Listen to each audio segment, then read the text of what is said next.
On some strange mornings, I forget to be myself. Is it that this hasty world distracts me, or that my stamina flies away?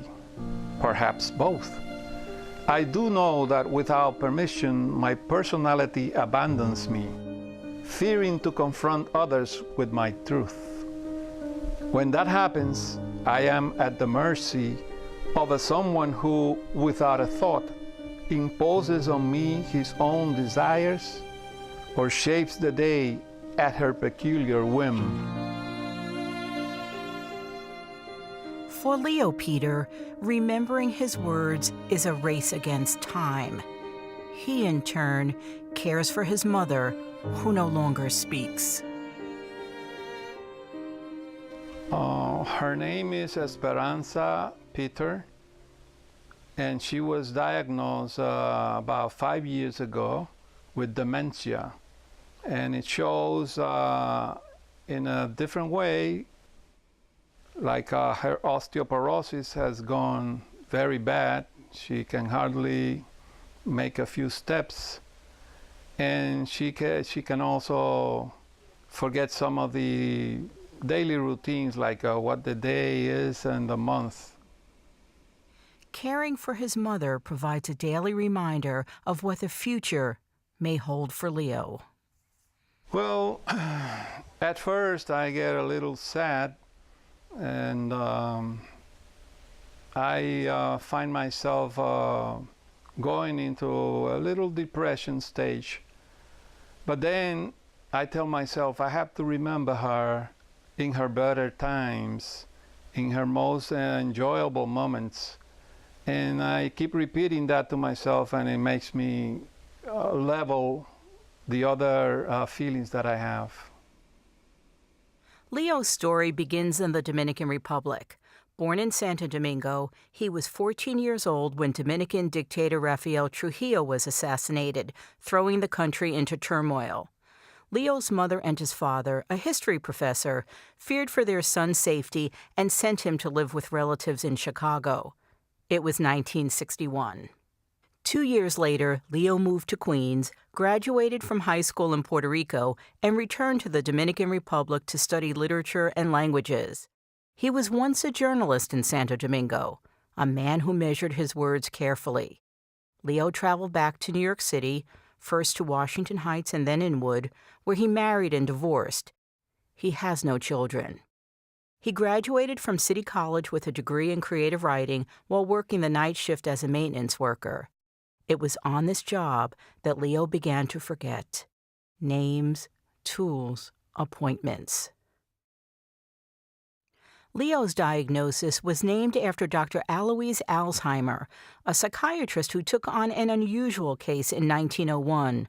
A German woman named Augusta Dieter had begun to lose her memory. Dr. Alzheimer asked her to write her name. She tried, but she could not remember. She replied, "I have lost myself." That's how Alzheimer's and dementia begin, with the forgetting.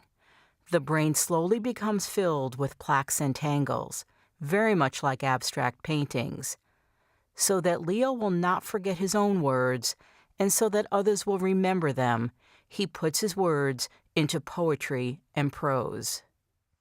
If I can build a bridge between dawn and dusk, looking for my own meaning to what happens around me and under my skin, my hours will be well spent. I know that for such a task, I would need to wear the garments of sincerity and let all the creativity I still have inside me arise.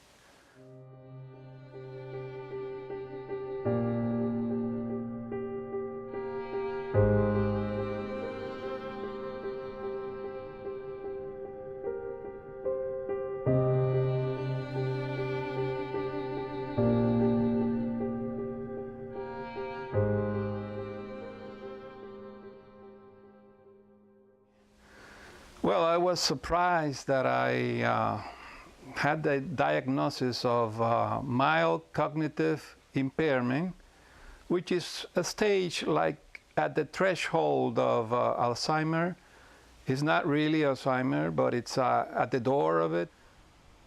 Leo attends the Memory Center at Riverstone Senior Life Services in Washington Heights, where he and others are encouraged to write and share their words and thoughts, feelings, and memories.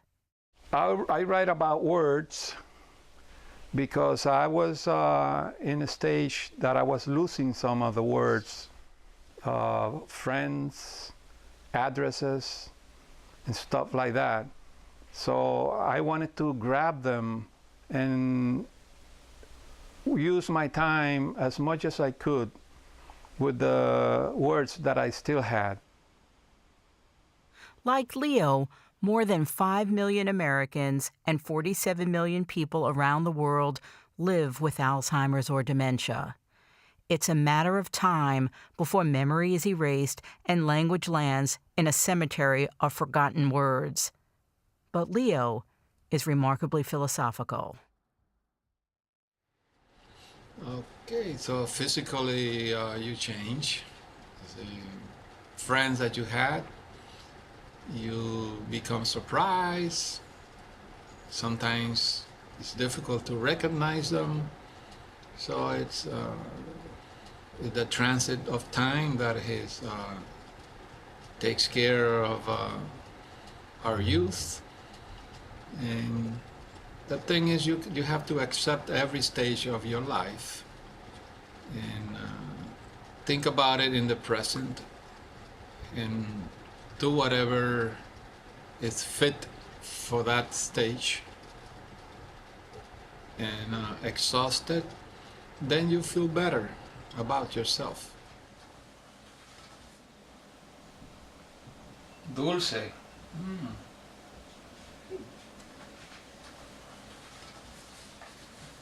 Salió un poquito.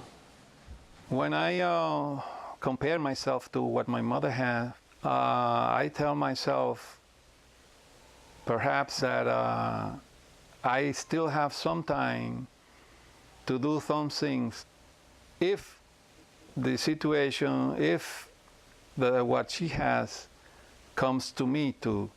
So as much as I can, I try to write some poems or prose.